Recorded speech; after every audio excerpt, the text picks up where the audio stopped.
fuerte gloria a Dios. Amén.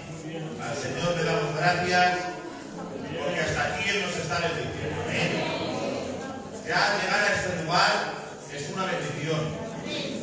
Juntarnos juntos los hermanos para adorar, para glorificar, para exaltar el nombre del Señor, para que Él sea el centro de todos, el centro de todos y el centro de todos. Amén. Miren, yo tengo una palabra muy sencilla, no vamos a tardar mucho. Es domingo, la gente quiere ir al Burger King, entonces vamos a hacerlo lo más rápido posible. Amén. Miren, dice en Marcos 14:33. Y tomó consigo a Pedro, a Jacobo y a Juan, y comenzó a entristecerse y a angustiarse. Miren, este pasaje ocurre en la fiesta de la Pascua, después de que el Señor Jesús con sus discípulos hubiera tomado la última cena del Señor.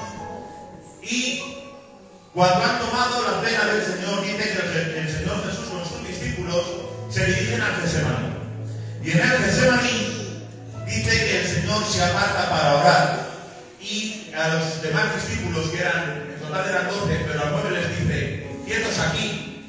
Se supone que estaban sobre la entrada del Getsemaní. Y dice el versículo 33 que se llevó a Pedro, a Juan y a Jacobo. Y estos tres hermanos, Pedro, Juan y Jacobo, si miramos en la Biblia y leemos un poquito, vemos que eran el círculo íntimo de Jesús. Miren, dice en Mateo 17:1 que el Señor Jesús coge a Pedro, Juan y Jacobo y se los lleva a un monte alto. Y dice que en el monte alto el Señor Jesús se transfigura y Pedro, Juan y Jacobo ven la gloria del Señor, ven un anticipo de lo que será la gloria del Señor en la transfiguración, y también pueden ver a Moisés y a Elías. Es decir, que a Pedro, Juan y Jacobo les muestra una cosa que a los demás no les enseña. En Lucas 8:41-56 cuenta una historia, y la historia que cuenta es de la hija de Jairo. La hija de Jairo, todos sabemos que el Señor estaba caminando por allí y Jairo va a buscarle diciendo: ven porque mi hija está enferma. Y cuando el Señor está yendo hacia allá, uno de los hombres se acerca y le dice: deja al maestro porque tu hija ya ha muerto. Aún así el Señor Jesús se acerca, y cuando se acerca para entrar en la casa dice que no entre nadie, sino Pedro, Juan, Jacobo y los papás de la niña. Y todos conocemos la historia, como el Señor ora por esa niña. La niña es resucitada, los padres se alegran, empiezan a cantar, empiezan a alegrarse porque su hija ha sido resucitada. Pero solo han visto cómo ocurría ese milagro Pedro, Juan y Jacobo. Y esto me lleva a ver algo que me ha llamado la atención, ¿vale? Y es que vemos que Pedro, Juan y Jacobo tienen una relación más íntima con el Señor que todos los demás. ¿Los otros son discípulos? Sí. ¿Los otros van a predicar y van a instituir la iglesia? Sí. ¿Los otros están sirviendo y sirviendo al Señor? Sí. Pero Pedro, Juan y Jacobo son más íntimos de Él. Y como son más íntimos de Él, ven más cosas que los demás. Son más utilizados que los demás. Y cuando instituya la iglesia, los pondrá como líderes en las iglesias. ¿Por qué? Porque han estado más tiempo con Él. ¿Y sabe lo que me lleva a pensar esto? Que el que pasa tiempo con Dios va a ver más cosas que cualquiera de los demás. Tú quieres ver la gloria del Señor, tú quieres ver cómo el Señor se manifiesta en tu vida, quieres ver cómo el Señor obra en tu corazón, pasa tiempo con el Señor. Es que yo vengo al culto, es que de vez en cuando oro al Señor. Alguna vez leo la Biblia. Tengo una casa, tiene un escándalo de polvo, pero bueno, alguna vez la leo, está por allí. Pero luego vengo, quiero conocer al Señor, quiero saber cosas del Señor, quiero que el Señor me hable. Y eso te tengo que decir, que de ninguna de las maneras el Señor puede usarte así. El que quiera conocer al Señor, el que quiera ver cosas del Señor, tiene que tener una relación de intimidad. Tiene que tener comunión con el Señor. Si no tienes comunión con el Señor, nunca digas que lo conoces, porque no pasas tiempo con Él. Miren, dos personas que tienen intimidad conocen sus gustos, secretos y también lo que les disgusta. Y miren, yo les voy a contar una historia bonita y real. Yo, cuando me comprometí con mi santa esposa, la Estrella, la cual todos la conocéis, ¿verdad? Cuando yo me quise comprometer con la Estrella, yo sabía quién era la Estrella, pero sabía que se llamaba Estrella, que su papá era el Cesi, el que hoy es mi suegro, y su mamá era la Estrella. No conocía nada más de la Estrella, que era una niña bien, que no se les usaba nada, pero no sabía nada. Nos pedimos el 7 de julio San Fermín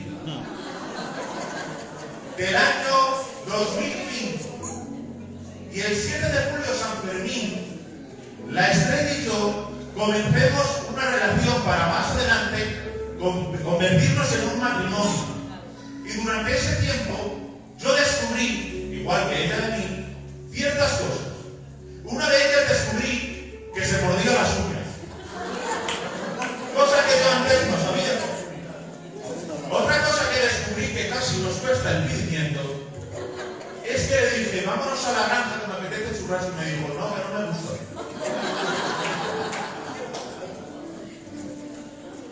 Casi nos cuesta el pimiento, lo sabemos, gracias al Señor. Y fueron pasando los años. Hoy llevo con mi mujer 18 largos años y felices. Y después de 18 años nos conocemos más que nadie. Sé las cosas que a ella le gustan, sé las cosas que le disgustan, sé el genio que tiene genio. Y sé cómo podemos llevarnos bien y cómo entre los dos caminar nuestra casa y nuestros hijos hacia el Señor y seguir caminando hacia adelante. ¿Por qué? Porque hace 18 años la Estrella y yo tenemos una relación que solo somos ella y yo, y no entra nadie más. Y como somos ella y yo y no entra nadie más, todas las cosas más íntimas que tenemos, tanto ella como yo, nos las conocemos con solo mirarnos. En el Señor es completamente igual. ¿Quieres tener una relación íntima con el Señor? Solo tenéis que estar con el Señor. ¿Quieres conocer al Señor? Tenéis que buscar la secreta. El Señor en intimidad. Gloria al Señor. No puedo decir que conozco a la Estrella si no he pasado tiempo con ella. No puedo decir que soy cristiano si no paso tiempo con ella. Amén. Y esto me lleva a decir otra cosa que he visto. No he encontrado otro ejemplo, si no lo pondría. Perdónenme, pero es que no he encontrado otro ejemplo. Dice un dicho muy popular: dos personas que duermen en el mismo colchón se vuelven de la misma condición. ¿Y saben qué ha pasado en estos 18 años que llevo con mi mujer? Que antes cosas que pensábamos tan diferentes y que chocábamos, hoy lo vemos igual. Hoy pensamos igual y hoy actuamos igual. Porque pasamos tiempo juntos. Porque hay una relación de intimidad. Miren, en Israel, cuando un maestro tomaba un discípulo, lo primero que pasaba al coger a ese discípulo era que le iba a enseñar, que le iba a mostrar cómo tenía que conducirse, cómo tenía que predicar, cómo tenía que enseñar. Los primeros meses ese discípulo solo tenía la oportunidad de entrar en casa y ver cómo se movía, ver cómo estudiaba, ver cómo andaba, ver cómo hacía todo en su casa. Pasado el tiempo, entonces le permitía que fuera con él, que viera, que estudiara, que viera cómo hablaba, y el maestro le enseñaba. Y pasado el tiempo, ese discípulo empezaba a salir por su cuenta. Y cada vez que hablaba, cada vez que enseñaba, cada vez que arreglaba cualquier cosa, la mayoría de gente decía, este es discípulo de fulanito. No por lo que dice, sino por cómo lo dice. No lo que dice, sino cómo lo enseña. No como lo dice, sino cómo se mueve. Es decir, había pasado tiempo con él estudiándolo, había pasado tiempo con él indagando y se había convertido en una copia de su maestro. Tenemos nosotros hoy que ser copias de nuestro Señor Jesucristo. Tenemos que andar como Él anduvo. Tenemos que pensar como Él pensaba. Tenemos que caminar como Él caminaba. Y de la única manera que nos vamos a parecer a Él es pasando tiempo con el Señor. Y ahora miren, hemos visto que estos tres discípulos, Pedro, Juan y Jacobo, eran el discípulo último del Señor. Y dice la Biblia que el Señor Jesucristo dice, voy a ser entregado. Y dice Pedro, no, de ninguna de las maneras, porque yo voy como un fiera, no te acontezca tal cosa. Y le dice, antes de que cante el gallo, tú me negarás tres veces. Dice la Biblia que vienen a apresar al maestro y dice que sale Pedro como un fiera, saca la espada, le corta la oreja, como un fenómeno. Pero cuando vienen y le apresan, cuando vienen y pasa el sufrimiento, cuando viene y pasa la cruz, ninguno de los discípulos que dijeron que iban a estar con él aparecieron por ningún lugar. Todos se cogieron y se escaparon. Cuando vieron que vino el tiempo difícil, todos los discípulos se marcharon, no se quedaron con él. Y tengo que decirte una cosa, que hay situaciones que son difíciles, que el Señor nos pide y nos exige. Pero cuando llegue, tenemos que sufrir y pasarlas con Él. Porque cuando estemos con el Señor, aunque sean tiempos difíciles, las pasaremos, entenderemos y aprenderemos cosas en el Señor. Amén. Y miren, y te comenzó a entristecerse y a angustiarse. Y es en este momento cuando vemos la parte más humana de Jesús. La traducción del griego de entristecerse y angustiarse viene traducida como que fuera un terror repentino y absoluto ante la certeza de algo terrible y espantoso que se le acerca. Era tal la angustia del Señor que el Padre dice que tuvo que enviarle un ángel, no para que le animara, no para que le diera consejo, sino para que le fortaleciera. Y le mandó un ángel para que le fortaleciera, porque dice los estudiosos que literalmente el Señor se estaba muriendo acerca de la tensión que estaba pasando. Porque esa tensión que estaba pasando, aunque el Señor era todo Dios, era tan divino como el Padre y el Espíritu Santo, también era todo hombre, era humano como cualquiera de nosotros, y estaba viendo lo que se le venía encima, y dice que estaba sufriendo tensión, que estaba sufriendo porque lo que se le venía encima le abrumaba, y dice que se estaba muriendo, tuvo que enviarle un ángel para que le fortaleciera. Y en esa fortaleza dice que cuando estaba pidiendo que el Señor estaba sudando como gruesas gotas de sangre. Hay un nombre para esta enfermedad que la dijo Rubén el otro día, ya no me acuerdo. Hematodosis. Y esta enfermedad es que ha sufrido una subida de tensión tan potente que los vasos capilares que contienen sangre han estallado y se han unido a los vasos que llevan el sudor. De tal forma que cuando sudas sangre, literalmente.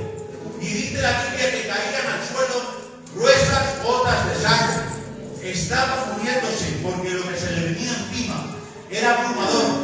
Y quiero decirte que lo que se le venía encima era abrumador, pero no porque él tuviera miedo de la cruz o de la muerte. Pues la Biblia dice que él vino a eso.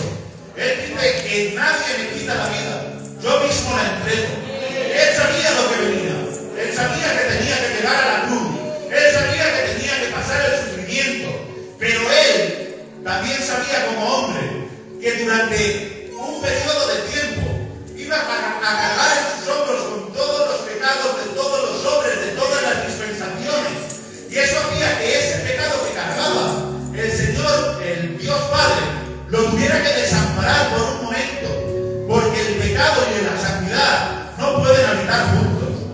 el Señor tenía sufrimiento por ese desamparo que iba a tener del Señor, para que pagando el pecado nuestro en Él, nosotros fuéramos justificados, para que nosotros entráramos con libre acceso al Señor. Mira, dice 2 de Corintios 5:21. Al que no conoció pecado, por nosotros lo hizo pecado, para que fuésemos hechos justicia de Dios en Él. Yo me imagino, ¿no?